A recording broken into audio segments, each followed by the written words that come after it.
Greetings, it is I, Countess Naravan Dracovin, Lord and Emperor of the Dracovin Empire, and welcome. It is time to continue our discussion on the 5th edition of Dungeons & Dragons 5th Ed D&D. We've been talking about dungeon mastering, and now we've been diving into crafting your adventures. We were talking about event-based adventures. Let's continue with talking about some of the important things you have to do. Come up with a goal that your players are going to have in relation to whatever plan your villain has. So effectively, the heroes, our players, should have a goal that's going to reflect the villain's overall plan and attempting to foil it in some kind of way, either directly or indirectly. And it's important to look at this relationship. Identify your important NPCs. This is going to be a big one because, of course, you're going to have any allies the players have, any patrons they might have, but you're also going to have a cast of creatures and characters that are going to be neutral in relation to the heroes until they actually meet them. These are creatures that the NPCs, their players, as they meet them, are going to affect their attitude and determine whether they're friend or foe. Now, granted, most of these NPCs you're not going to be planning out for combat encounters. You don't have to worry about their statistics. You're just going to have an idea of what their attitudes are going to be to see how your players are going to reflect into them and alter their attitudes to either be positive or negative. You're going to have to see what their players are going to do to affect this. If you're making allies or patrons, you can use the charts that were in the location-based adventures in order to create them. Now it's important next to anticipate your villain's reactions to the actions your heroes take. You've already come up with a general plan that your villain has, but as your heroes are going along, they might foil or stop or alter some of these levels of the plan along the way. It's first going to be important to see how your villain will overall react to each of these. Will they react in anger? Will they change their plans? Will they alter things entirely? You're going to have to look at what your villain would do, figure out that, and then put the alterations in.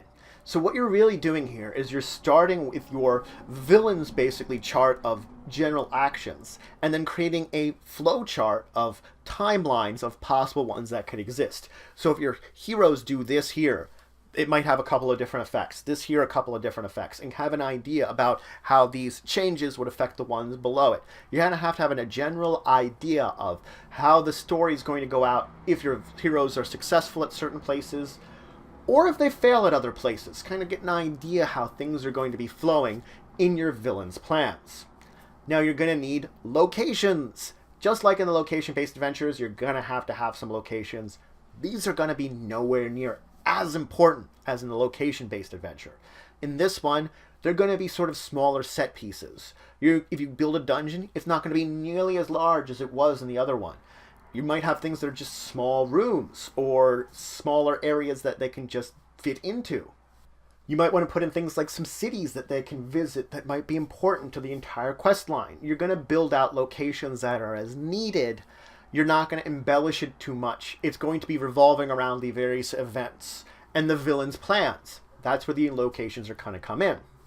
You're going to choose your intro and your climax. And this is going to be exactly like you were doing in the location-based adventures. You can, in fact, use the charts there. The only thing is you might want to pertain them and curtail them to that they are more appropriate to whatever your villain's plot and plans are. That's what you're going to do, is take these general ideas and make it pertain to whatever villainous plan / plot you've been putting together that the villain is going to be going on, so that the beginning, the intro, reflects the villain, as well as the climax reflects the ultimate climax of the villain's plans. You're going to want to plan encounters. Now, planning encounters here acts a lot differently. When you have some of these smaller locations, you might want to put information of encounters in those. But the thing is, you're not going to always know where the players are going to go against the villain's forces. You're going to want to basically put together a list of various forces, of units, of things that the villain can use against the heroes, and a complete chart of them that you can put them out at different points in time, reflecting your heroes going against your villain. Effectively, you might know all the henchmen, all the lieutenants, all the various things that this villain could use against the heroes, and you'd be able to use them and pull them out and throw them against them where you feel it's appropriate. It might not be in a planned out location because of the actions the heroes are taking. They're not focused on a location. It could be in a dark alleyway that they get attacked. It could be in their hotel room. It could be anywhere else. Wherever they are, you're going to have those encounters effectively prepared ahead of time to throw in there.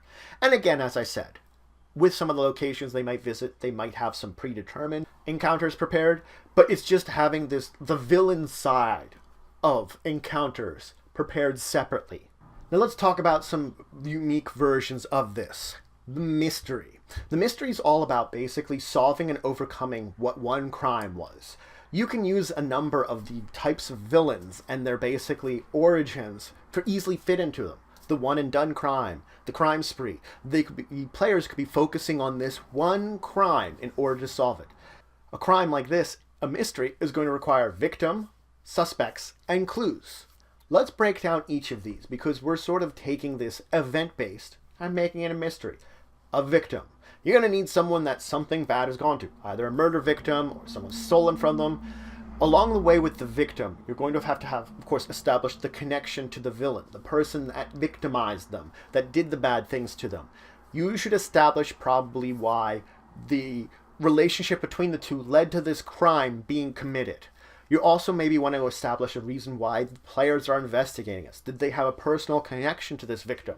Or were they in a situation where they are being blamed for the murder because of their relationship with it? Maybe they themselves are suspect and have to solve the crime in order to overcome it and basically clear their names. You're going to want a number of suspects then, too. These suspects, most of which are probably going to be innocent. They're going to have means, motive, and opportunity to have committed the crime. The suspect could be obvious, or it could be one that requires some kind of investigation to discover the identity of. Effectively, you're going to probably want a circle of suspects, a limited group of them, so you don't go too crazy on the number of suspects. It's also important to note that these suspects may not be truthful to you anyway in the course of your investigations. They might have their own secrets to hide that could cause them to either lie or seem like they're lying, or nervous if you're looking into them, making it harder to determine if they are indeed innocent or they are guilty, effectively making it more of a challenge to tell apart the guilty and the innocent groups. Adding these things into these NPCs makes them more interesting, makes it more organic, that maybe their relationship with the victim is kind of a criminal one in and of itself, or something that they don't want to talk about. And that's the reason that they have, they are a suspect in this crime, but they aren't technically the one that's committed the actual crime. Interesting. The last thing you're going to want is clues in a mystery. Of course, clues are most important. Clues are going to point to the various suspects and eventually should be put all together to point towards the villain. So you could have a clue that points to multiple suspects, one that doesn't, one that just points to the villain in of itself. The fact is, these clues can take multiple forms. Witness statements or statements of suspects. It could be a physical clue that you find in one of the locations or locations linked to this suspect, to the victim or one of the suspects, that can give you some information about what's going on. The thing is, these clues might lead you on different directions, eventually leading you away from the correct suspect after one that's innocent. But all the clues set together should eventually put you on the correct path back towards the villain that's the actual person that has committed the crime, the actual one that's actually done something to the villain. The thing is, you have to remember that when you're putting clues together, it's fine to have too many clues. It's a terrible thing to have too few clues. With too many clues, there might be redundant clues, clues which aren't very helpful to the actual case, things that are red herrings, basically deceiving your players. On the other hand, if you have too few clues, then it might be easy to identify things. That's the difference between it. You do not want the mystery too easy to solve. If they solve it too quickly, they might be disappointed, but feel accomplished. If that happens, play off of that and add something in afterwards. Maybe you now know the suspect, but maybe they have to do something to find them or something like that. That maybe that's just a fake identity. Something like that that adds to it because, granted, they managed to solve the mystery very quickly, but then, of course, you can add a new level to the mystery on and of yourself. On the other hand, if they're taking too long and it's becoming hard, you could always add more clues in or some kind of hints. The fact is, if they missed a clue, which might happen, be redundant. Add multiple layers of clues. Just because they missed a clue at one point in time doesn't mean that you couldn't have a version of it somewhere else they can pick up, that they might be able to notice then. Be ready for that, because don't just cut off opportunities for clues to occur. Because again, people can miss things. Even players can miss things. They might not decide to look in a certain place that you suggest, that you maybe hinted at that they could look, and in the end, they might have needed a clue there. Don't do that. Leave opportunities for more clues to be open. Again, as I was saying, more clues better than too few clues. You can live with more clues always. They become a little more confusing then, and that's the point of it. Too many clues means just that they have to weed out what's important. So that's it for today. I finished talking about first event-based adventures, giving you some information on when you're crafting them. I then talked about mystery, a type of event-based adventure that is unique, with victims, suspects, and clues. An interesting sort of combination of information that makes for a very interesting adventure in and of itself.